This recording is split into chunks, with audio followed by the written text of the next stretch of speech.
Before we start this lecture I hope कि आपने इसके लेक्चर 1 जिसमें हम लोग 30 year war and treaty of Westphalia के बारे में डिस्कस करा था उसको देख रखा होगा। अगर आपने नहीं देखा है तो डिस्क्रिप्शन में आपको प्लेलिस्ट का लिंक मिल जाएगा, वहाँ से जाकर के आप पिछले सारे लेक्चर्स को एक्सेस कर सकते हैं। इसके अलावा आपको टेलीग्राम चैनल का लिंक मिल जाएगा, वहाँ से आप पीडीएफ को भी डाउनलोड कर सकते हैं। ये लेक्चर 2 है जिसमें हम लोग 30 वर्षीय युद्ध के परिणाम को डिस्कस करेंगे, यानी कि जो 30 वर्ष तक युद्ध चला था यूरोप में, धर्म के नाम पे जो युद्ध चला था या जो और भी कारण थे उसके, उन सबको हम लोग डिस्कस कर रखा है, देख लीजिए आप उसको। तो उसके अलावा जो उसका परिणाम निकला, 30 वर्ष तक जो युद्ध चला, तो फाइनली जो कंक्लूजन निकला, जो परिणाम निकला, जो कंसिक्वेंसेस हुए, उसको हम लोग आज के लेक्चर में डिस्कस करेंगे। तो चलिए स्टार्ट करते हैं आज का लेक्चर। मेरा नाम है Dhananjay Singh, welcome to arts study made easy. तो सबसे पहला परिणाम क्या निकला 30 वर्षीय युद्ध का? तो जो कैल्विनिस्ट थे, जिनको 1555 में जो ट्रीटी हुई थी ऑक्सफोर्ड की, याद कीजिए, तो उस ट्रीटी में उनको राइट टू रिलीजियस फ्रीडम नहीं दिया गया था। धर्म से रिलेटेड जो अधिकार थे वो उनको नहीं दिया गया था। अब हुआ ये कि 30 वर्षीय युद्ध के बाद जो है कैल्विनिस्ट को मान्यता तो दे ही दी गई, साथ साथ उनको धर्म संबंधी स्वतंत्रता भी दे दी गई, रिलीजियस फ्रीडम उनको ग्रांट कर दिया गया। दूसरा परिणाम देखते हैं। जो यूरोप में धर्म के नाम पे युद्ध चल रहा था प्रोटेस्टेंट और कैथलिक के बीच में, तो उस युद्ध को समाप्त कर दिया गया। और जब प्रोटेस्टेंट और कैथलिक के बीच में युद्ध समाप्त हो गया तो धर्म युद्ध जो है यूरोप से अपने आप खत्म हो गया था। तीसरा परिणाम देखते हैं, एक वहाँ पे नया सिस्टम डेवलप हुआ। अब ये सिस्टम क्या था, कैसा सिस्टम था? तो ये सिस्टम था इंटरनेशनल डिप्लोमेसी एंड लॉ का। ये एक नया सिस्टम इमर्ज हुआ था, कोई पुराना सिस्टम नहीं था, नया सिस्टम था। हालांकि डिप्लोमेसी पहले से भी चला आ रहा है। जैसे हम लोग जो एंशिएंट हिस्ट्री पढ़ते हैं इंडिया का, उसमें भी आपको डिप्लोमेसी का कुछ जो एग्जाम्पल है वो देखने को मिल जाता है, जैसे मौर्यन टाइम में या गुप्ता के टाइम में या और भी जो रूलर्स थे उनके पीरियड में। लेकिन एक इंटरनेशनल डिप्लोमेसी और लॉ, यानी कि अंतर्राष्ट्रीय जो कूटनीति और कानून का से रिलेटेड जो नवीन व्यवस्था था, उसका शुरुआत जो है इसके बाद हो गया था। चौथा परिणाम देखते हैं। एक व्यक्ति थे जिनका नाम था ग्रोटियस। तो उन्होंने 1625 में एक बुक को पब्लिश करवाया या किया जिसका नाम था on the law of war and peace. तो इनका जो ये पुस्तक था on the law of war and peace, इसको माना जाता है इंटरनेशनल लॉ यानी कि अंतर्राष्ट्रीय कानून का पहला किताब, ठीक है। और ग्रोटियस को माना जाता है अंतर्राष्ट्रीय जो ये क्या बोलते हैं लॉ यानी कि अंतर्राष्ट्रीय जो कानून है उसके, इनको ओरिजिनेटर के रूप में देखा जाता है, यानी कि इनको प्रवर्तक माना जाता है ग्रोटियस को अंतर्राष्ट्रीय कानून का।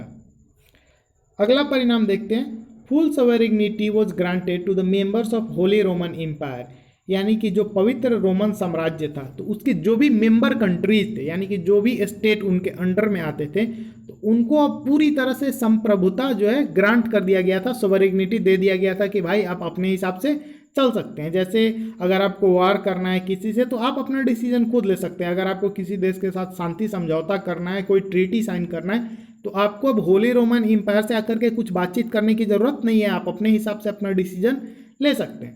तो इसका मतलब ये हुआ कि जो पोप था, पोप यानी कि जो धर्मगुरु था, अब उसका राजनीति में बहुत ज़्यादा इंटरफेरेंस हुआ करता था पहले, लेकिन अब ये इंटरफेरेंस जो है बिल्कुल खत्म हो गया। जैसे ही बाकी जो स्टेट थे उनको संप्रभुता दिया गया, यानी कि पोप का हस्तक्षेप अपने आप कम हो गया। ऐसा मान लीजिए कि जो धर्म का इन्फ्लुएंस था पॉलिटिक्स में वो एकदम खत्म ही हो गया या सीमित हो गया था।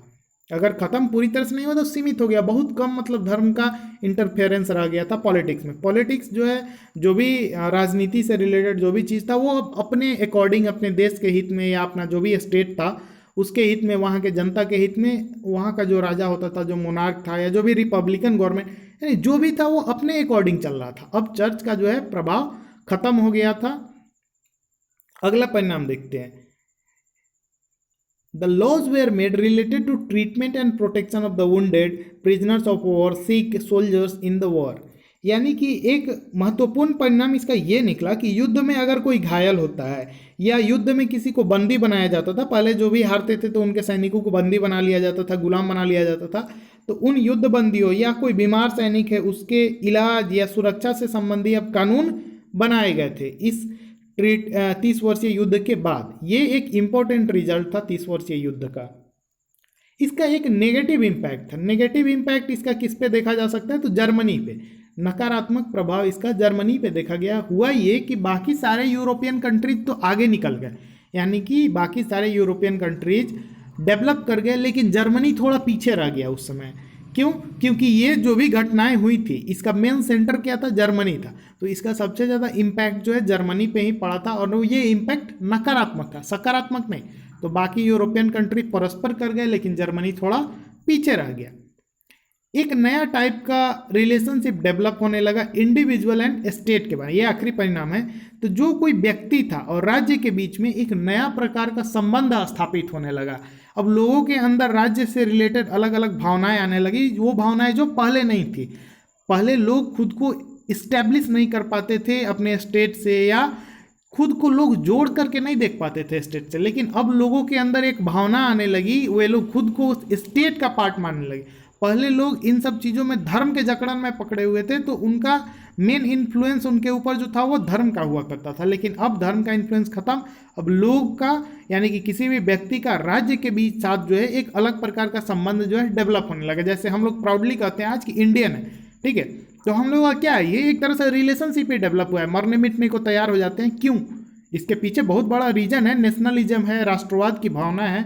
तो ये सब चीज़ें जो है वहाँ से डेवलप होना शुरू हो गया था। तो आज के इस लेक्चर में इतना ही। 30 वर्षीय युद्ध समाप्त होता है, 2 ही लेक्चर है, छोटा सा चैप्टर था। आगे हम लोग एक धर्म सुधार आंदोलन को देखेंगे, छोटा सा वो बेसिक ज्ञान सीरीज है। तो आज के लेक्चर में इतना ही, मिलते हैं जल्दी ही नेक्स्ट लेक्चर में। Thank you so much for watching, stay tuned with us.